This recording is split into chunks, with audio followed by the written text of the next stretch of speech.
Hi guys, welcome back to my channel. I'm Yulan and today I will introduce you to the topic of exploring aphasia. So first are some descriptors and just some introduction. Aphasia is a language impairment resulting from damage to brain regions that are responsible for language production and processing. There are 8 types of aphasia impairments, and diagnosis of aphasia is required to conduct examinations such as imaging and asking patients questions. Seeking professional recommendations for prescriptions is important as they may aid in avoiding certain side effects. Current research is still ongoing to find ways to prevent or reduce the side effects and make the lives of patients with aphasia better. Here's a diagram, shows Broca's area, Wernicke's area, and some of the major lobes that have play a vital role in aphasia. So some background info. The brain can be divided into left and right hemispheres. The right hemisphere is linked with creativity and holistic thinking, whereas the left hemisphere is linked with language, logic, and analytical thinking.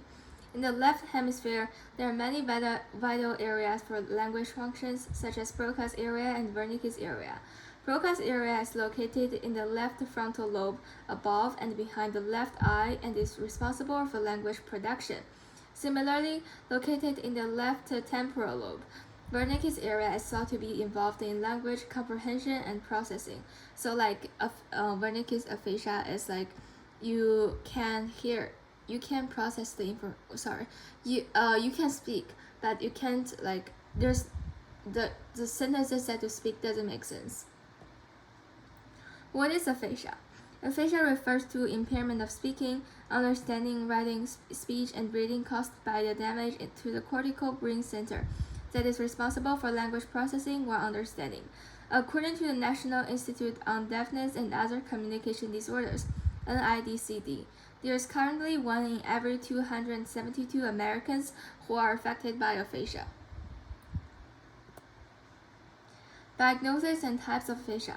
Although some of the aphasia syndromes may have overlapping symptoms with each other, aphasia can be mainly categorized into 8 types: Broca's aphasia, Wernicke's aphasia, global aphasia, other forms of aphasia, including conduction aphasia, transcortical sensory aphasia, transcortical motor aphasia, anomia mixed transcortical aphasia.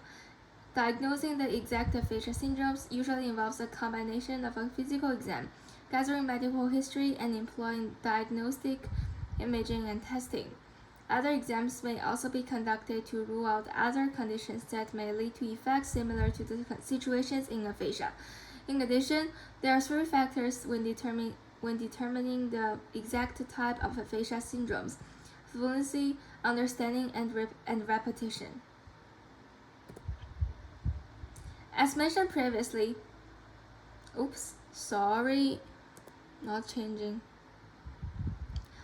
As mentioned previously, aphasia can be broadly divided into 4 types, with each type having a different level of fluency, understanding, and repetition.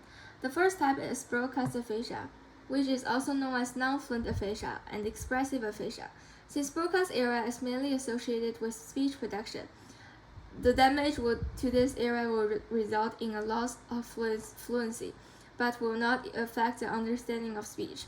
Repeating back phrases or sentences could also be an issue for these patients. For example, if the examiner asks the patient, "Hi, when did you graduate college?" The patient answered, "I was 7 years ago." The patient was unable to construct a grammatically accurate spoken and written language properly. Broca's aphasia resulting from strokes often affects a nearby region of the brain that controls muscles for movement. Thus, people with Broca's aphasia will be more likely to have some levels of paralysis on one side of the body. The second type of aphasia syndrome is Wernicke's aphasia, also known as fluent aphasia and receptive aphasia. Unlike Broca's aphasia, where loss of fluency occurs, Wernicke's aphasia won't affect an individual's ability with the physical acting of speaking, even though sometimes the sentences they say could not make sense. As the name suggests, Wernicke's aphasia results from damage to Wernicke's area, which is the brain region for language understanding. As a result, people with Wernicke's aphasia struggle with understanding what others are saying, particularly with harder and more complex sentences.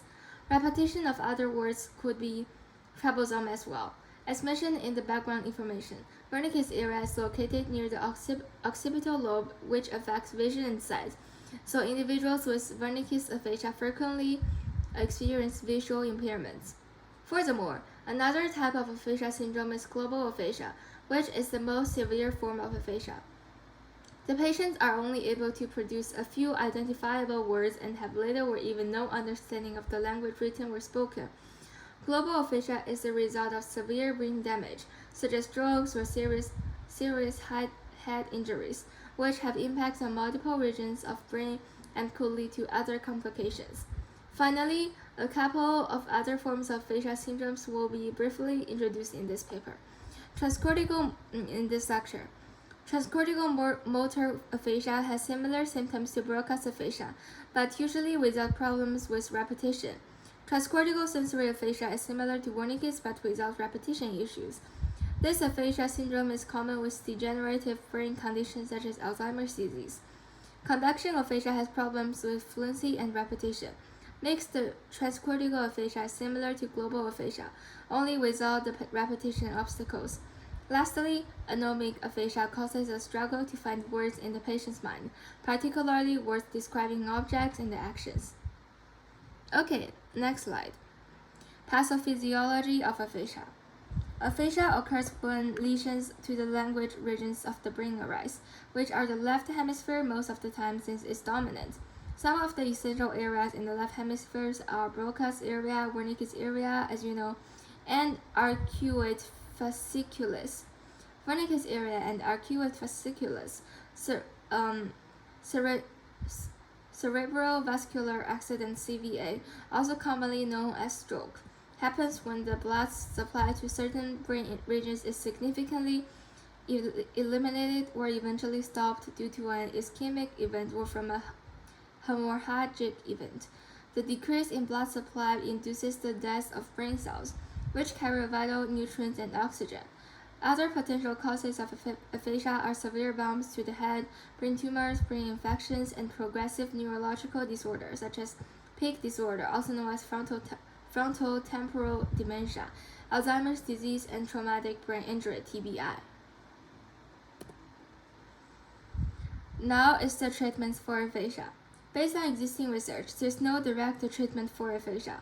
The main point of the treatment to cure the condition that causes aphasia syndrome. For example, in the case of a stroke, the blood flows gets restored immediately to the deoxygenated regions of the brain, which can limit or prevent the deterioration of the condition sometimes. In terms of temporary problems such as a concussion, the aphasia recovers and goes away most of the time as the brain heals with the time and treatment. In the context of permanent brain damage, speech therapy and other therapies that train the patients to regain their greatest level of independence can also help with the patient's language ability. The medications used for the treatment vary widely. As a result, seeking recommendations from healthcare providers for prescriptions is the best way to find information on the possible treatments that could help the patient. The prescriptions are determined based on the circumstances and requirements. Some complications alongside the treatments will also be considered when taking the medications.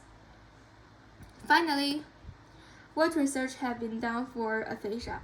Some of the ongoing studies in the world are assessing the effects of the combination of drugs that affects chemical neurotransmitters in the brain and speech-language therapy on the recovery of different language functions. Other studies, including adapting supported conversation for adults with aphasia in the acute care setting and evaluation of the New Beginnings program, Introduction to Living Successfully to Aphasia are also devoted to finding and developing better ways for aphasia to adapt and for aphasia patients to adapt and live with aphasia if the treatments are ineffective. So here's a brief summary.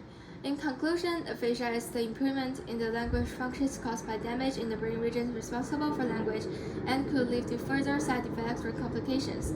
Various types of aphasia need different treatments depending on the specific causes, together with the recommendations for medications from a professional healthcare provider. Current research is ongoing and will be applied to practical purposes in the medical field to provide better treatments for patients both in society and in health. So here are my references, and thank you for listening.